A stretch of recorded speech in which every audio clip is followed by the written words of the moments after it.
we're diving into one collector's highly organized search for the best album of all time. Indeed.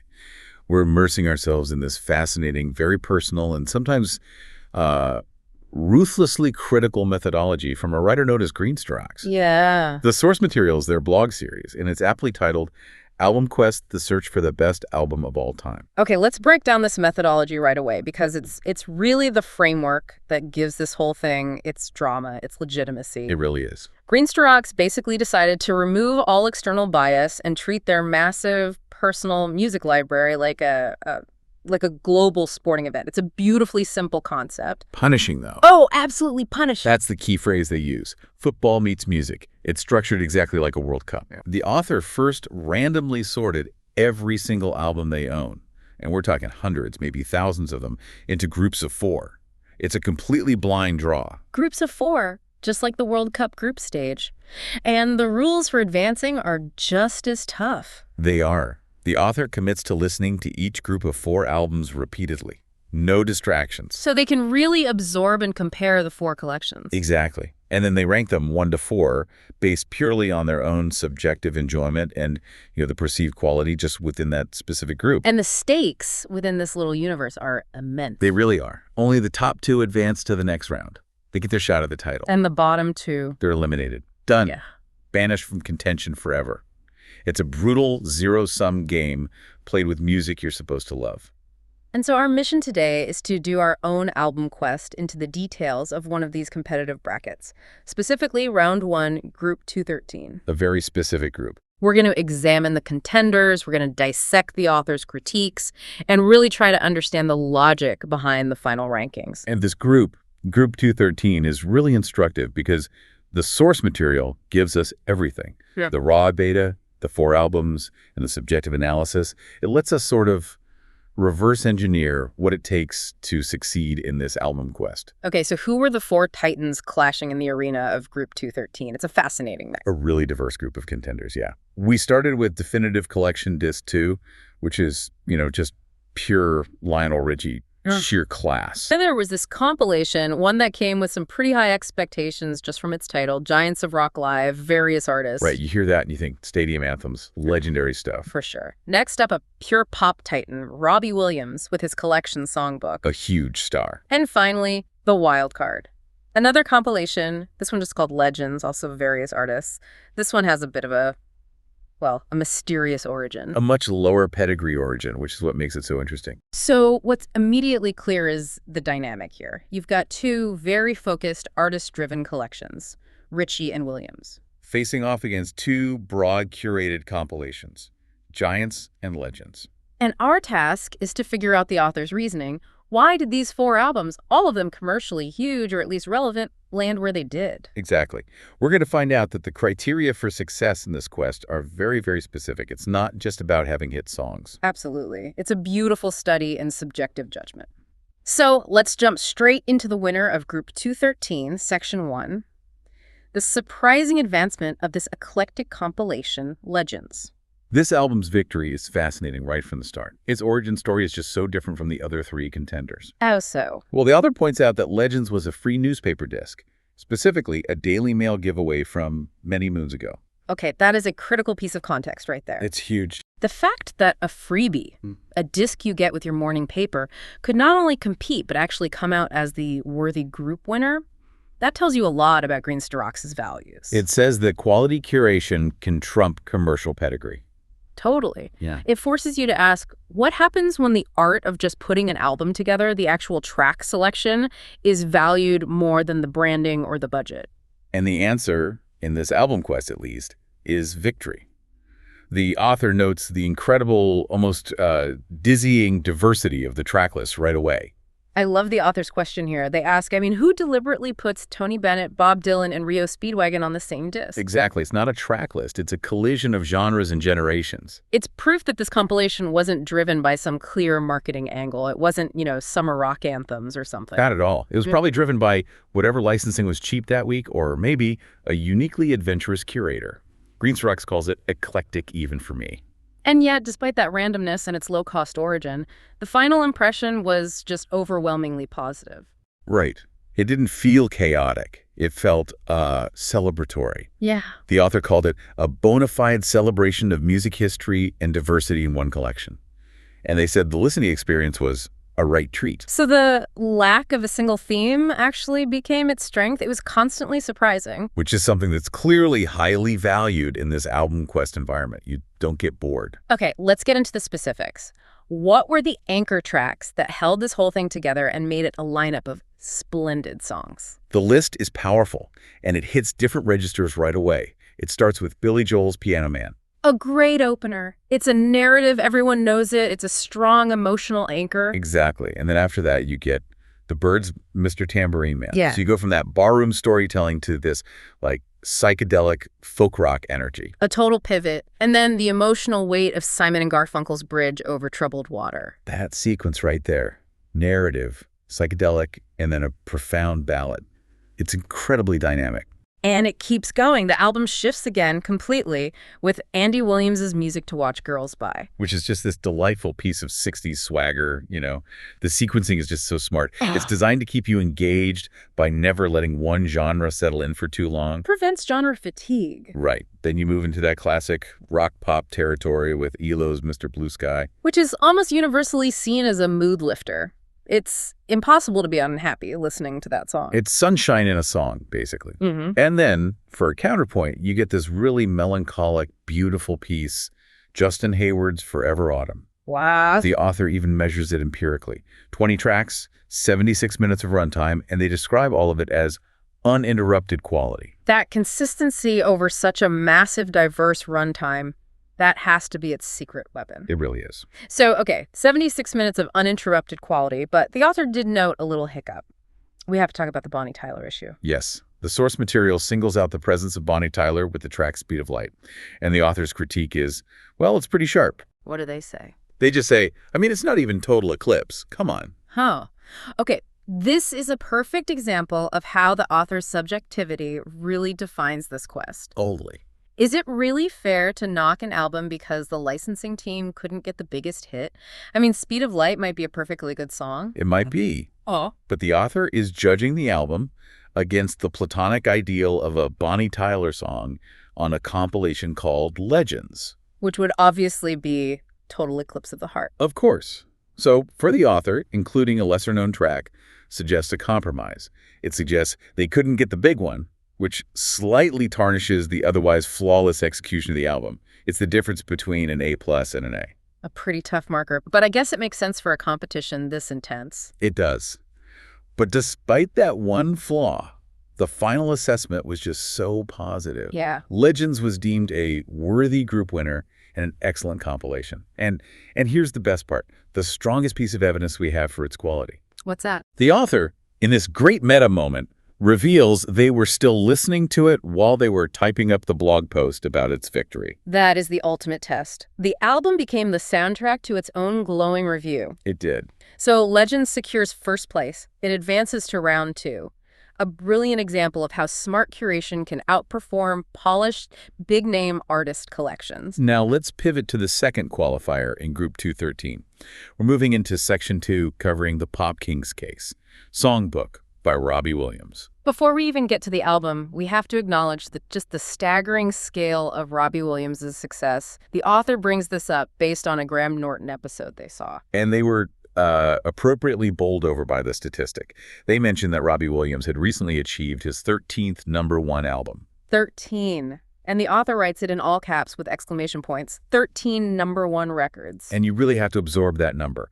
But here's the fact that just makes it historic. What's that? That number 13 does not include his work with Halekid. Take that. He built a second, completely separate, equally massive career as a solo artist.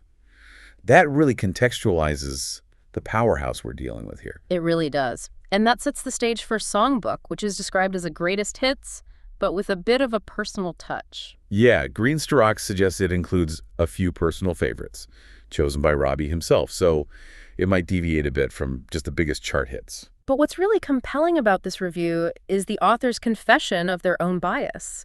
They admit they went into it just expecting, lightweight pop. But they were genuinely surprised. They were surprised by how much I would like the ones I wasn't familiar with. And this is the core aha moment of the whole review, I think. It is. The author, who is this dedicated music critic, admits, I've probably never given Robbie the credit he deserves for his penmanship. Penmanship. I love that word. This album quest forced a reevaluation.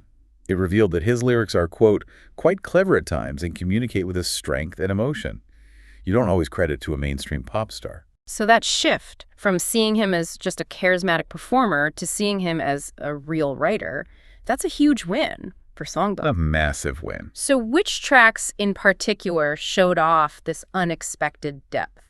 They specifically mentioned some lesser-known gems that they discovered through this process.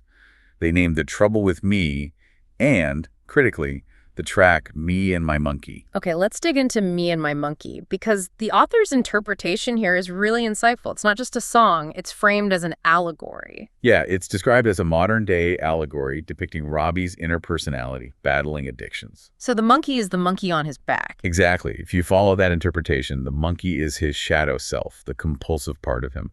It makes the track this incredibly profound, introspective piece about his very public struggles. And that completely reframes the listening experience. You think you're getting a pop song, but you're getting this serious, almost confessional narrative. Right. And that kind of writing elevates the album way beyond a standard greatest hits. It validates the author's newfound appreciation for his penmanship.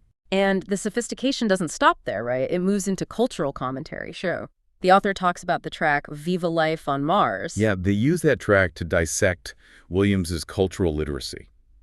It becomes this fun game for the listener. You can count the references? You can. The author points out clear nods to Star Wars and to the harmonies and themes of the Beach Boys. It shows he's a writer who's engaging with culture broadly, not just pop music. And there's one specific reference, a little Easter egg, that rewards the real music nerds. The Pet Shop Boys reference. That's the one. It's tucked into the lyric, Lake Geneva to the Finland Station. Which is such a niche, specific phrase. The author calls it a brilliant nod. It is. That kind of phrasing, connecting European geography with historical events, is a very Pet Shop Boys kind of thing to do. So by dropping it in his own song, Williams is signaling to the listener that, his songwriting has layers. It has sophisticated influences. Which all just cements this idea that Songbook is much more than a simple bundle of hits. Exactly. So moving from the writing to the performance, what about the live tracks? Because Williams's reputation is often more about showmanship than, say, vocal perfection. And this is a crucial point, especially when we think about the failure of the other live album in this group, which we'll get to. Right. The author acknowledges that Williams is not typically known for his strong vocals, but the live tracks here, Let Me Entertain You, Angels, Rock DJ, they were all judged to be actually all very good performances with decent sound production. That phrase, decent sound production, is so important. It's good. It means the recordings were engineered well, they captured the energy without sounding like a mess, and that is a huge advantage over so many live albums. It is. But we also have to touch on the one weak moment, the one acknowledged weak link in the studio tracks. Which was Nan's song? That's the one, identified as the weakest link. But the author kind of gives him a pass on this one. Why is that? Well, they forgive the indulgence. They say they can forgive him the sentiment and salute his ability to continuously entertain. So the album had built up so much goodwill with its cleverness and energy that it could afford one sentimental moment. Exactly. The overall strength just absorbed the one weak spot. So when you compare the newly appreciated depth of Songbook with the other big artist collection, Lionel Richie, the result was surprisingly clear. It was definitive. The author concludes that Robbie Williams' more vibrant songbook clearly defeated what they called Lionel Richie's more pedestrian offering. A surprise upset, securing second place and moving on to the next round. Which brings us to the drama of the album that came in third and was therefore eliminated. Section 3, Definitive Collection Disc 2 by Lionel Richie. And we have to start with the elephant in the room, the methodological concern that Greenster Rocks raises about their own rules. This is so important. It kind of casts doubt on the entire elimination. Greenster Rocks openly questions if it was fair to split Lionel Richie's definitive collection into two separate albums for the competition. And why was that so problematic here? Because they admit that rule wasn't applied consistently. They point out that other two-disc sets, And crucially, Giants of Rock Live, which is in this very group, were not split. They were judged as single albums. Exactly. So by splitting Richie's collection, they accidentally isolated one part of his catalog, and in doing so, they might have concentrated all its perceived weaknesses. Okay, so the Quest's own rules were inconsistent. They promised to be more consistent in the future, but let's pause on that. If Disc 1 of a collection usually has the up-tempo hits, and Disc 2 has the ballads, Which is often the case. then didn't this inconsistent rule basically stack the deck against Disc 2 from the very beginning? It was doomed to have structural fatigue before he even pressed play. It's a very strong argument that the methodology, not the music, was the reason it failed. Yeah. We can only guess. But if Disc 1 and Disc 2 were judged together, the whole collection would have had much more dynamic range. As it stands, Disc 2 had to stand on its own, and it suffered. It's a high-level critique of the very process that's central to the whole Quest. It is. But despite that handicap, we still have to review Disc 2 on its own merits, on the track list it had. And the author is clear about Lionel Richie's status. Oh, for sure. No debate there. Richie, the author says, always oozes class and has created some timeless classics. There's no question about the quality of the individual song. So what were the specific timeless tracks on Disc 2 that should have made it a winner? I mean, it's a monster list. You've got the huge duet Endless Love, the iconic Hello, the Commodore's classic 3 Times a Lady, and the super smooth Easy. That is an incredible lineup. The author even says so, posing the question, with quality like that, winning this group should be easy, right?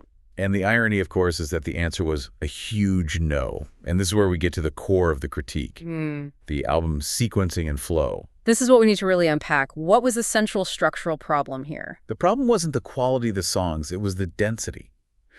The author notes that all these amazing sentimental songs, they all come at once. And this creates a listening experience they describe as a slow-running river of liquefied lovey-dovey soppy-woppy. Huh.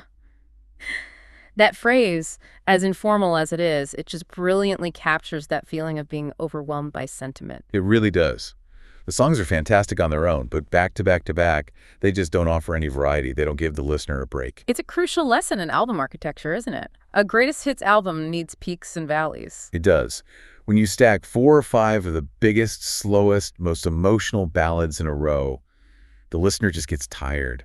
The impact of Hello is smaller when it comes right after Endless Love and is followed by 3 Times a Lady. They almost cancel each other out. So when did the album finally break that spell? When did it liven up? The momentum only really picks up at one specific point, when the unmistakable funk of the Commodore's track Brick House finally arrives. Okay, so that provides the sonic jolt it needed. The required contrast, exactly. But sadly, the album just couldn't sustain it. Oh. Nope. The author points out that right after that necessary peak, the quality tapers off slightly. The tracks that follow, like Flying High, Machine Gun, and Zoom, they just weren't enough to keep that dynamic momentum going. So Lionel Richie, despite his incredible legacy and timeless songs, was defeated by poor curation. By poor sequencing, yeah.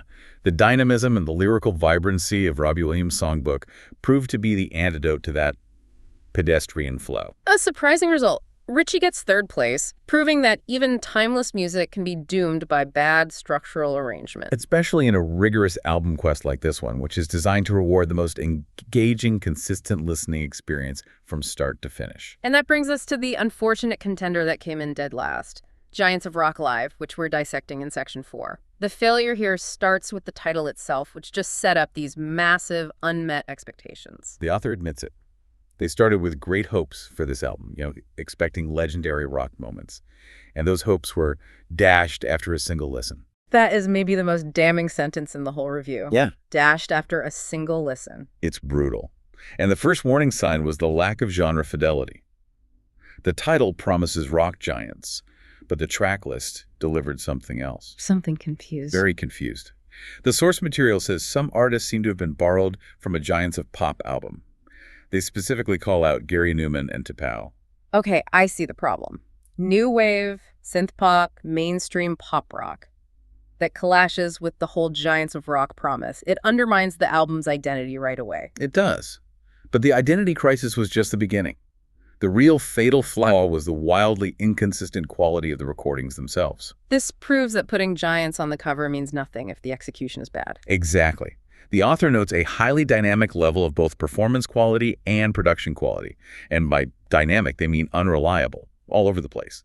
The quality swung from excellent to what sounds like an amateur bootleg. Often within just a few tracks. And that inconsistency is the fastest way to ruin a compilation. So let's look at the few silver linings. The tracks that actually did meet that giant standard. The best praise was for Deep Purple's live version of Smoke on Water. It was described as absolutely superb, excellent. And there was great detail in there. A brilliant detail. The author caught that it even features the late, great Ronnie James Dio doing a guest verse. That is a genuine piece of recorded rock history, a moment that transcends how bad the rest of the album is. A phenomenal track. What else worked? The Stranglers' No More Heroes was rated as a great job, performance-wise. But even there, the author couldn't help but question the curation again. Right, because they're more pop-punk. More pop-punk and not exactly stadium fillers, is what they wrote. The rock purist in Green's to Rocks was just not happy with the premise. And finally, Fleetwood Mac's Black Magic Woman was called Pretty Tight. Pretty tight, solid, but not nearly enough to counteract the disasters that were coming. Okay, let's get into it. The true flaws, the low-quality recordings that dragged this entire album down and got it eliminated. This is a textbook example of how not to make a live compilation. The first major failure cited is Chicago's 25 or 6-4. And the critique is just a direct attack on the sound engineering. It's so pointed. Green's to Rocks throws out three possibilities. Is Chicago's 25 or 6-4 a bootleg recording? Was the sound engineer off sick that night? Is this really the best version of this song they could find? Let's analyze that. If a recording sounds like a bootleg, what does that mean? It means the mix is muddy, instruments are bleeding into each other. Maybe it was recorded too far from the stage, so you get all this room noise. It implies a fundamental failure in the mixing or the mastering. It suggests this was sourced from a bad tape, not a professional live feed. And when a classic track from a band like Chicago is basically unlistenable because of the sound quality, the compilation has failed. Utterly. Then you have the problem with Nazareth's A Broken Down Angel, which suffered from a different kind of technical failure. Oh, the crowd noise issue. The crowd noise phenomenon, yeah. The problem was that most of Nazareth's A Broken Down Angel is sung by the crowd. Which is great if you're at the concert, but terrible for an audio experience. It just sounds amateur. It suggests really poor microphone placement where they prioritize the atmosphere over the actual music. And the author doubles down on the criticism there, right? By questioning their inclusion at all. They do. They just add plus who are Nazareth, which is a pretty subjective dismissal, we should note. Sure. But for Green's to Rocks, their inclusion plus the bad recording was just more evidence of poor curation. It felt random. And the final nail in the coffin was Jefferson Airplane's Somebody to Love, where the sound quality completely ruined a classic track. The author says they happen to really like the song. That is, when I can hear it, which I can't hear. Ouch. The sound engineering made the song physically unenjoyable. So this cumulative effect, unlistenable classics, crowd noise, genre confusion, it all led to a very clear verdict. And the final summary of Giants of Rock Live is damning. It was called an insipid and lackluster live collection. The author concluded it was overly long and barely good enough to warrant keeping around. The kiss of death. Pretty much. And that secures its final ranking. 4th place. Giants of Rock Live is eliminated, confirming that in this quest, production and consistency are just as important as the famous names on the cover. Absolutely. The key lesson here is that famous names don't automatically mean a quality compilation. Not in the world of live recordings where mastering and sourcing are everything. Okay, let's move into our final section, Section 5, and just synthesize all of this. Let's do a comparative analysis of the results from Group 213 and pull out the key lessons for you. Right. Let's lay out the official final rankings for Round 1, Group 213, as decided by the author. In first place, advancing to Round 2, we have the curated masterpiece, Legends by Various Artists. In second place, also progressing, we find the lyrically vibrant and surprisingly deep Songbook by Robbie Williams. In third place, eliminated. That's Definitive Collection Disc 2 by Lionel Richie due to structural flaws and sequencing fatigue. And finally, in fourth place, eliminated due to just technical inconsistency and poor production. Giants of Rock Live by Various Artists. So this group gave us 2 really interesting winners. What does this tell us about the winning formula in Green's to Rocks' quest? It seems the winning formula requires 2 things: consistency and dynamic curation. All right. Legends won because it provided 76 minutes of diverse, high-quality, high-impact music. It was sequenced to constantly refresh your ear. It proved that smart curation, even when it's eclectic, can trump pedigree. And Songbook won by surprising the author. Unexpected lyrical depth, quality live sound, it felt vibrant, where Lionel Richie's collection felt pedestrian. And the losers offer even more important lessons, I think. Yeah. They highlight two very different types of failure. So for Lionel Richie, the failure was entirely structural. Exactly. He had all the right ingredients, the timeless classics, but the way they were put together, the sequence, created listener fatigue, that lovey-dovey, soppy-woppy overload. And we have to come back to the methodology here, that structural failure has to be seen through the lens of the author's own inconsistent rules. We have to reiterate it. The splitting of the Lionel Richie collection is a huge question mark over the result. If disc 1, with maybe All Night Long or Dancing on the Ceiling, had been included, The whole album would have had the variety it needed. The author's arbitrary grouping rule really makes you wonder, did the quest methodology itself cost Lionel Richie his spot? It's entirely possible a slight change would have seen him beat Robbie Williams. so the review becomes a critique of the experiment's own rigor, not just the music. It does. And then you have the complete failure of Giants of Rock Live. What's the lesson there? It seems technical, absolute, and just unforgiving. The danger of live compilations. Giants of Rock Live proves that production quality problems, bad mixing, bad sourcing, genre confusion, are the ultimate deal breakers. You can't be saved by having Deep Purple and Fleetwood Mac on your album. Not if you also include tracks that sound like they were recorded on a cassette player from the back of the room. So we have a structural failure with Lionel Richie because of the flow versus an execution failure with Giants of Rock Live because of the sound quality. Which one is more damning in the search for the best album of all time? Oh, I think the technical failure of Giants of Rock Live is more decisive. Lionel Richie's failure can be fixed by just reordering the tracks. The music itself is perfect. That's a great point. Giants of Rock contains music that is fundamentally flawed at the engineering level. You can't fix a bootleg recording with better sequencing. It's a permanent defect. That makes perfect sense. Richie's album was defeated by poor choice. Giants of Rock was defeated by poor craftsmanship. And the two winners progressed because they offered the best continuous, high-quality listening experience, one through eclectic brilliance, the other through unexpected depth and polish. Proving that the quest rewards engagement and consistency, and that even a free newspaper disc can win if the person picking the tracks really knows what they're doing. A great lesson. And that brings us to the end of our analytical album quest into Round 1, Group 213. We've seen a free compilation beat rock legends and pop icons. We've seen a superstars collection fail structurally. And the search for the best album of all time continues for Legends and Songbook. It'll be fascinating to see how they do against more focused, classic studio albums in the next round.